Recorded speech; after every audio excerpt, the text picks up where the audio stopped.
Welcome to another episode of Life and Whiskey. As always, I'm Jordan. Today, we're going to do yet another series. So today is April 4th. On April 2nd, 2023, I was able to find a bottle of 1792 small batch here in town. I'll tell you what, it was everything I could do to find one. All the main stores, like all the big uh, liquor stores here in town, nobody had any. I haven't been able to find any for over a month. Pretty strange, I thought. Should be able to pick it up anywhere for a reasonable price or whatever. Did finally find it in a smaller liquor store here in town. Overpaid a little bit for it, but they also had they had two bottles of E.H. Taylor sitting in there, the regular small batch. I overpaid for that too, considering the cheapest place here in town. I was able to pick up that E.H. Taylor for $37 and change. This one was $61.99, so $62, so way overpaid. That's at the absolute highest price I would ever pay for E.H. Taylor, but because I said I'd always have a bottle, I now have two. I have an open bottle and an unopened bottle. And now I can kind of keep my eye out for where I can find it in that $30, $40 price range, which is where it should probably be sitting. So we'll go through the lineup here. I have these arranged. Unfortunately for you, they're probably backwards, but for me, my left to right, it's the small batch, the bottled and bond, the single barrel, and the full proof for 1792. The small batch, I paid $32.99 previously. The last bottle I had, which if you go way, way back, look at how, maybe this video is not so great, but like the first, second, third, fourth video I did, something like that ever, was on the small batch. That bottle I paid $26.72, something like that. So, overpaid by $5-6 on this one, but $32.99. The bottled in bond I paid $37.99. The single barrel I paid $42.99, and the full proof, which is also a single barrel, and it's also single barrel town and country supermarket liquor stores down in Cheyenne. This is the select, so it's a foolproof store pick. I paid what did I pay? $54.99, so $55 for this one. Also, I have them in order of proof. So on the low end, the small batch is 46.85%, so 93.7. The bottled in bond is 50 ABV, so 100 proof. The single barrel is 49.3. Actually, we're going to mix these up. 49.3, so 98.6 proof.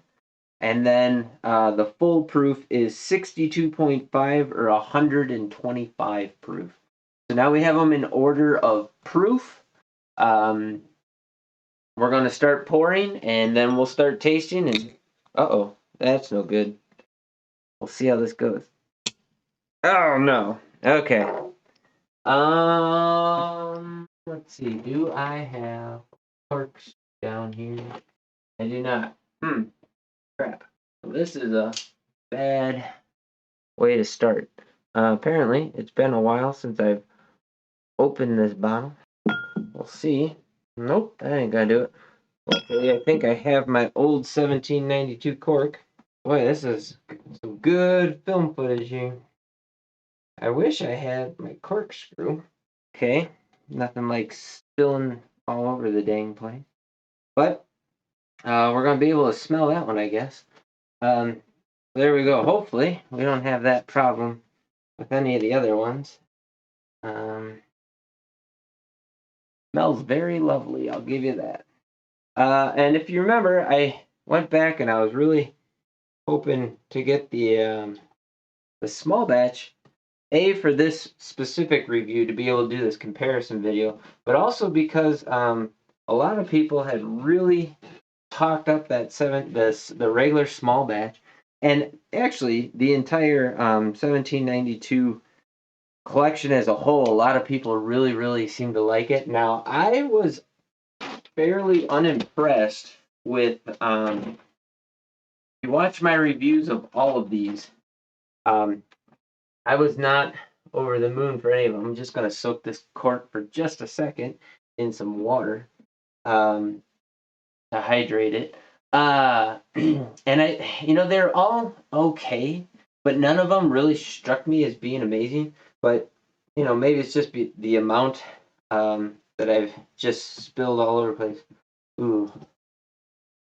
Boy, that's not so great. We're just gonna let this cork sit for a while and see what happens here. We'll see if we got another cork that maybe fits it a little bit tighter. Anyways, so none of them really kind of blew my skirt up, so to speak, as far as being all that great. And so, I kind of, I don't want to say poo-pooed them, but they weren't so awesome. And so I'm hoping that with this is why we keep extra corks around, because you just never know when you're going to need one. Boy, none of them really seem to fit. This one kind of fits. The old elk is kind of fits. So, boy, we can talk about content creation here. We'll see what comes out on this, right? Maybe this will be one that really surprises me. That just like seems like doing these head-to-head comparisons, I've been pretty wrong or surprised by what all has been winning with them. So we'll see. Uh-oh. Okay, there we go. The bottled and bond. And let's see. The bottle and bond is also, this says single barrel select. I wonder if they just put a sticker on the wrong thing. Well, perhaps maybe a bottled and bond is a single barrel, but I feel like that should have been on this actual single barrel, because I picked most of these up down in Cheyenne. But we'll see what they have to offer. And then, of course, the regular old small batch.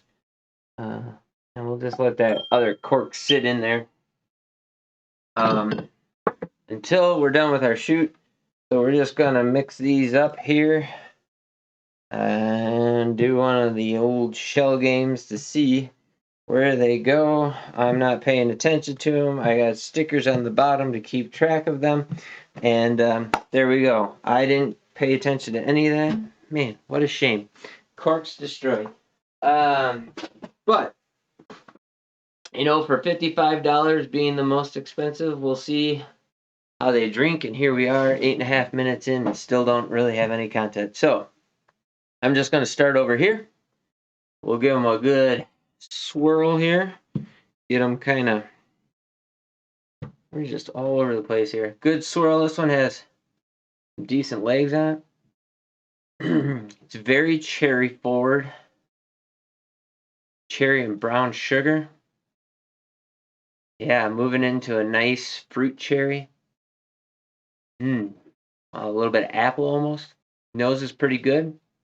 Very fruit cherry forward. Kind of a honeyed middle, and then a little bit of oak on the back end. Not bad. We'll just kind of leave that right where that's at. Again, heavy cherry nose. I'd say the cherry was more dense in this than in that one. Almost leaning into sugary candied cherry. Pretty strong on the palate. And keep in mind, as we're doing this, each one that I'm drinking is going to impact the next one, especially when we get into the peated scotches and stuff. And so the flavors and the way that I'm experiencing that whiskey, especially in a head-to-head comparison, is going to be very different than if you were to just sit down with a neat pour and experience just one whiskey, along with the time of day and all those other things, and along with my personal preferences. Keep that in mind as I'm doing this, I mean, like, it was really interesting to see, like, with the Wyoming whiskey stuff, that the most expensive bottle was not winning out at all. But this was very brown sugar to start with.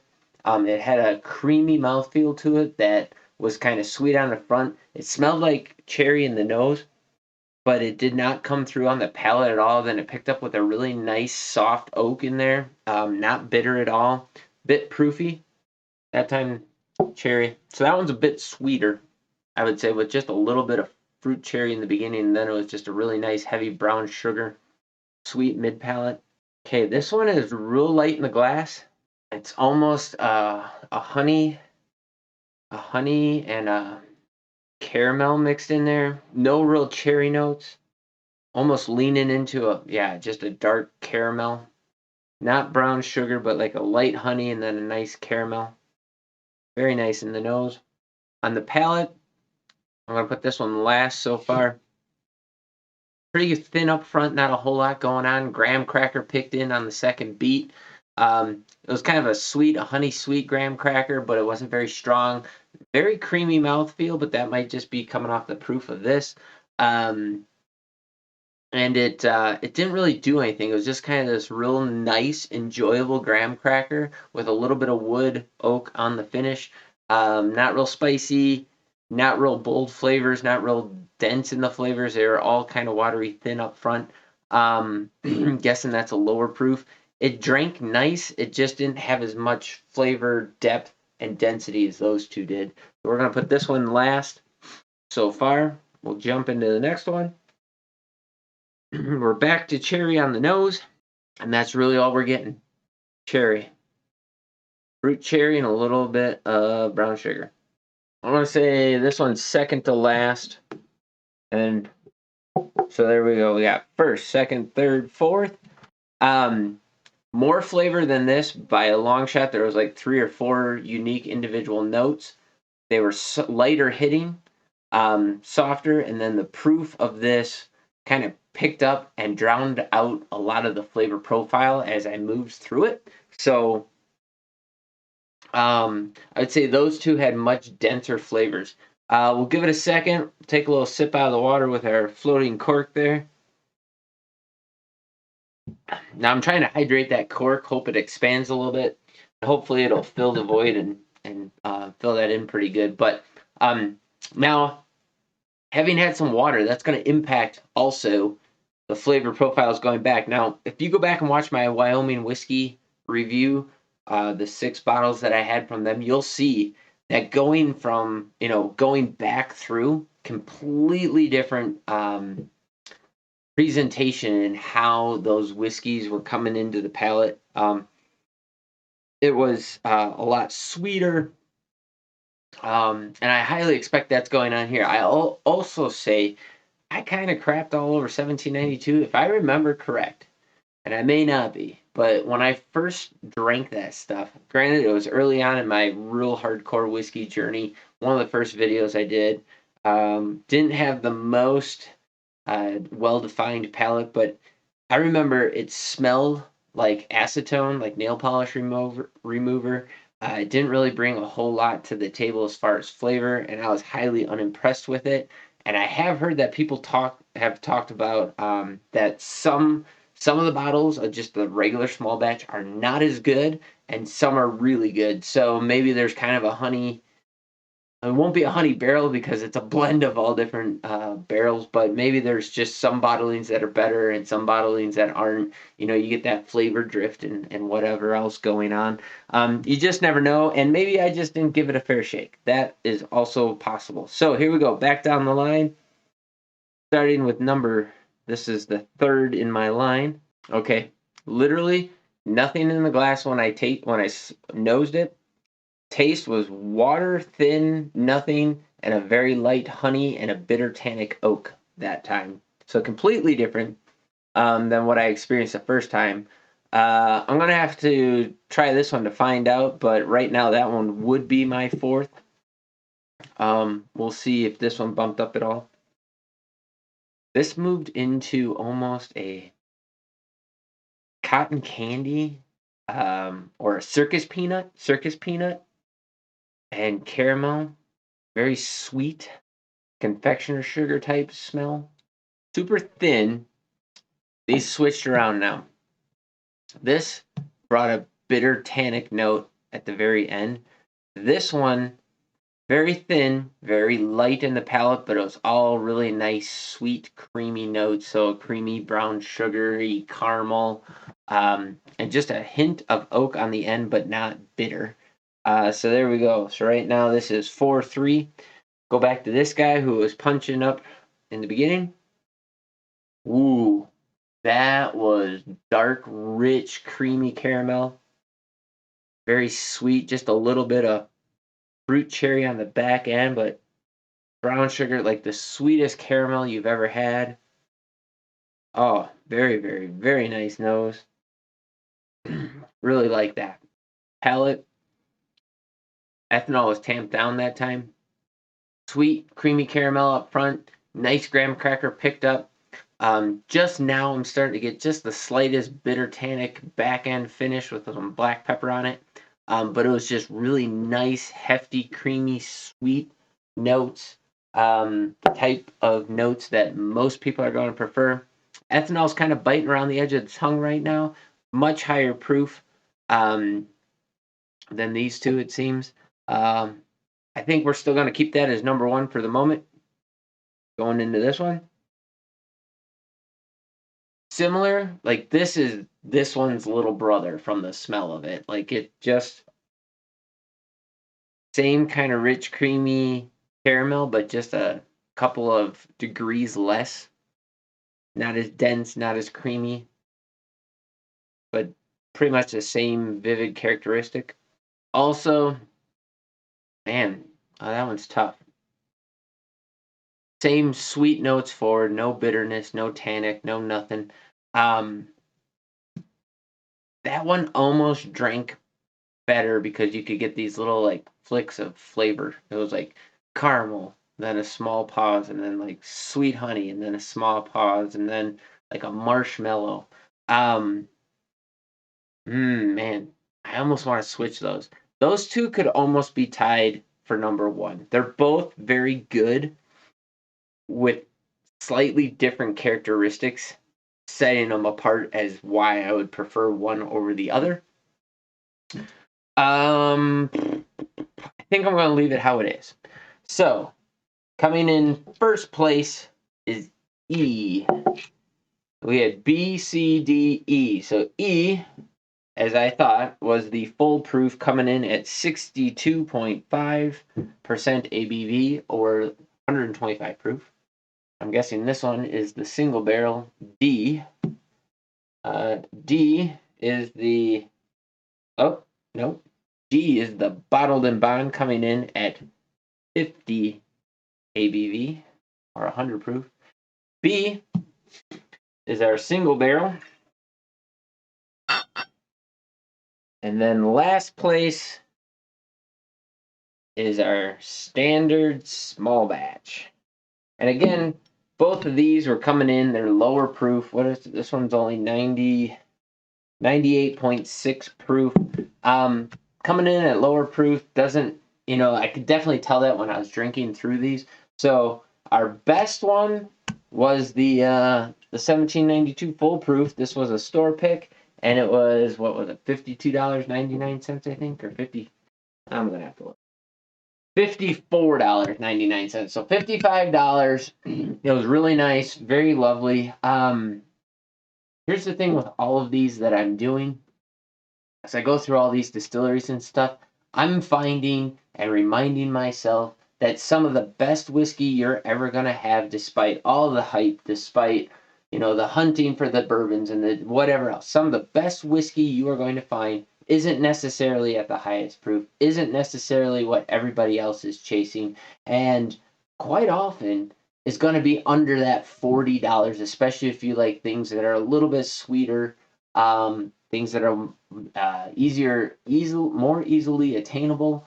And oftentimes things just get overlooked on the shelf. Some of my favorite whiskeys are things that most people aren't even paying attention to, and they're under $20. So go out, give these a try if you haven't already. Drop in the comments down below what you think of any of these bottles, what your experience with 1792 is. I have to say, as far as a distillery goes, it's still not what I'm reaching for, but I would not be upset at all if somebody were to offer me up a pour of one of these. It is an excellent bourbon. It's just not the bourbon that I prefer. But there's a time and a place for all of these for sure. So definitely drop in the comments down below what you think about that. If you haven't already, hit it, smash it, press it, whatever you think. That thumbs up button. If you are following this on YouTube, good luck. It's probably 2025 and the world's probably falling apart, and I have no idea how you've managed to even be able to see this on YouTube, because today, April 4th, 2023, it's snowing yet again here in Wyoming. We're expected to get a foot today. Donald Trump was just indicted today, and that is the beginning of the end of our country here, so buckle up, Buttercup. Here we go. Things are going down. Gold and silver. If you haven't purchased any of that, go out and grab some of that. That's not financial advice. That's just good advice. Both are going through the roof right now. I think gold closed today at $2,035 an ounce, and silver gained over a dollar today to be at $25 an ounce. So something you might want to consider. If you haven't been paying attention, the banks have been collapsing in the the latter part of March, and that's just starting now to trickle over into the other sectors. Massive layoffs, including McDonald's. They're laying off something like 3,000 to 10,000 people right now. So things are going all over the place. So maybe pick up a bottle before you can't anymore. Enjoy it. Hopefully you enjoyed this video. Push it out to all your friends that you think might enjoy this kind of content. Stay tuned. Next lineup, we're going to do Elijah Craig. Now, I only have 3 different Elijah Craig bottles, and they're not even that spectacular. But we'll review those in a head-to-head on those ones and see which one comes out ahead for my small collection. And then we're going to push into, I think, the scotches. Yeah, we'll start doing the scotches. Now, those ones, keep in mind also that as we review the different scotches, and I'll say this before I start reviewing them, the peated scotches, the very first one that I drink is going to be about the only one that I get any type of peated note off of. So it's going to be kind of difficult to compare head to head, because for me, peat really only hits once, maybe twice. And then after that, it's all those sweet middle notes and all the things that the peat typically is covering up for most people that I find for the duration of it. So it's really hard for me. Like I've always said, I only review ever 2 peated whiskeys back to back, because I'm not really giving a fair shake to anything after that. So it'll be interesting doing a head to head, especially because I'm going to go all the way through one way and then come back the other direction and see which ones are hitting. So stay tuned for that. I think it'll be a lot of fun. Although at present, my Laphroaig lineup, I'm missing my Laphroaig 10. I think my quarter cask, my select cask. I'm actually dwindling on those, and I'm hesitant to rebuy some of those. So we might skip Laphroaig for now until I kind of sort that one out. But we got the Lagavulins, the Ardbegs, Talisker. We'll definitely do those ones. So stay tuned. Good things to come. Thanks. If you're still watching, thanks for sticking through this video. I know it was a little bit rough. And we are coming in at 25 minutes on this one. So thanks for watching. You guys have yourselves a great day. Stay tuned for the next video. I hope you appreciate it as much as I enjoy doing these. Have a good one.